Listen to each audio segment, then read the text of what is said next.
이 안에서 창업하시라고 말씀드리고 싶어요. 이유는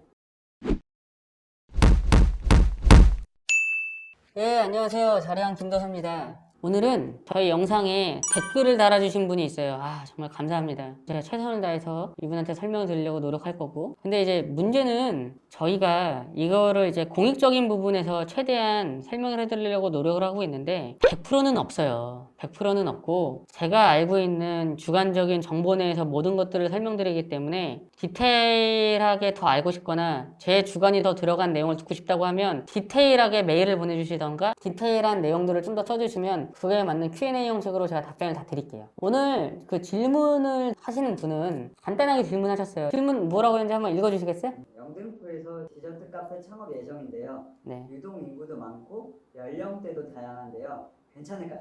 영등포구가 이렇게 커요. 이 큰 권역 안에서 디저트 카페를 창업한다. 어느 정도 창업에 대한 시작으로 볼 수 있겠죠. 영등포구라고 특정하신 거는 이분께서 영등포구를 왔다 갔다 하기가 편안한 지역으로 스스로 생각하셔가지고 이쪽으로 특정하신 것 같은데, 영등포 같은 경우에는 여러 가지 상권이 겹쳐져 있는 그런 구여가지고 저 같은 경우에는 1차적으로 여기가 제일 좋습니다라고 말씀드릴 수 있는 거는 여기 동료이도예요. 여의도가 두 개가 있죠. 서여의도가 있고 동료의도가 있는데, 서여의도 같은 경우에는 동료의도에 비해서 오피스가 많이 떨어지고 주거도 많이 없습니다. 이분이 버젯이 상관이 없다고 하면 저는 무조건 동료의도에 창업을 하시라 라는 말씀을 드리고 싶어요. 이유는 오피스가 많으면 눈이 오나 비가 오나 춥거나 덥거나 코로나인데도 출근하죠. 전쟁 나기 일보 직전까지 출근합니다. 그러면 월화수목금은 다 어느 정도 안정적으로 유동하고 있죠. 그리고 주말 아파트 단지 있죠. 영등포구에 있는 사람들은 신혼부부층보다는 그래도 영등포에 오래 사신 분들이 많이 살기 때문에 이분들 주말에 이 동네 안에서 거의 다 외식 해결하십니다. 이분이 버젯이 어느 정도 있다고 하시면 저는 어떻게 해서든지 찾아가지고 동료의도에 입점하라고 말씀드리고 싶어요. 자, 두 번째,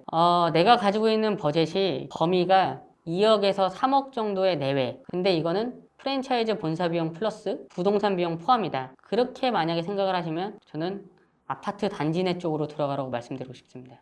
당산 SK뷰 뷰1 여기 주민센터 여기서부터 포함해서 이 안에서 창업하시라고 말씀드리고 싶어요.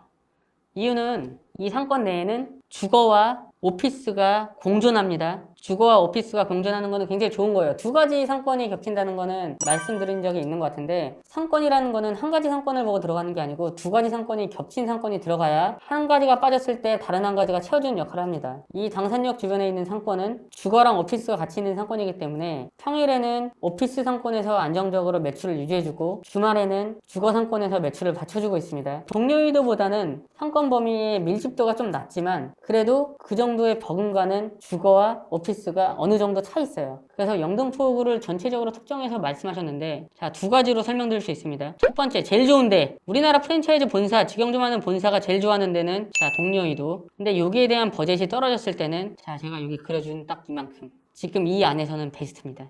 좀 더 사실 넓게 가면 이 정도까지 갈 수도 있는데 이 정도는 사실은 선유도 쪽으로 아예 빠지고 있는 상권이어가지고, 그래서 제가 만약에 여기다 창업을 말씀드린다고 하면 이쪽 라인이나 이쪽 라인으로 들어오라고 말씀드리고 싶고, 이분께서 디저트 카페라고 말씀하셨는데 디저트라는 게 굉장히 범위가 넓어졌어요. 베이커리도 요새는 디저트라고 얘기하는 브랜드가 많은데 이런 주거 상권과 오피스 상권에서 그래도 어느 정도 성공할 만한 확률이 좀 높다. 베이커리를 가지고 있는 디저트 카페입니다. 빵 같은 경우에는 먹는 시간이 따로 없는 그런 메뉴겠죠. 디저트는 사실은 식사 후에 먹는 게 디저트니까 한정 짓게 되지만, 베이커리까지 유도할 수 있는 카페가 된다고 하면 이거는 먹는 시간을 따로 아침부터 아마 매출이 나올 확률이 높을 거예요. 그러니까 아침부터 저녁까지 확률을 높이려면 디저트라는 개념은 좀 약간 낮추고 베이커리까지 할 수 있는 프랜차이즈를 선택하는 게 낫습니다. 하지만 이분께서 프랜차이즈를 선택하지 않고 내가 직접 만들어서 운영하겠다라고 하면, 기술과 능력이 있다고 하면 베이커리는 SKU 메뉴를 많이 늘릴 필요는 없지만 일단 식사식으로 먹을 수 있는 빵류랑 그리고 가정식으로 먹을 수 있는 빵류의 메뉴 정도는 어느 정도 넣으시는 게 훨씬 더 좋을 것 같습니다. 이런 상권은 사실은 제일 좋아하는 데는 뚜레쥬르 파리바게트예요.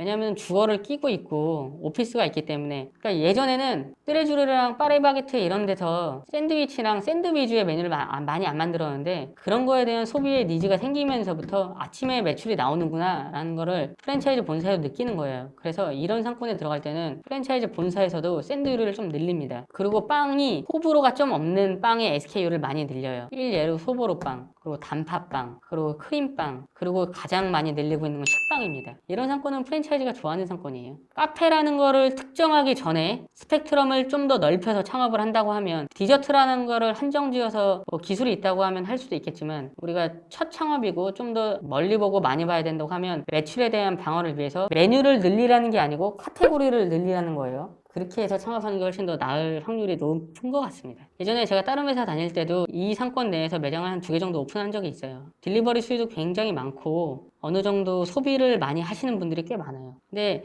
여기서 타임스퀘어 되게 가깝거든요. 먼 거리가 아니기 때문에 동네 장사로 본다면 제가 아까 상권 그려드렸죠? 그 안으로 들어오는 게 가장 확률이 좋습니다. 이상 자리양 김도사였습니다.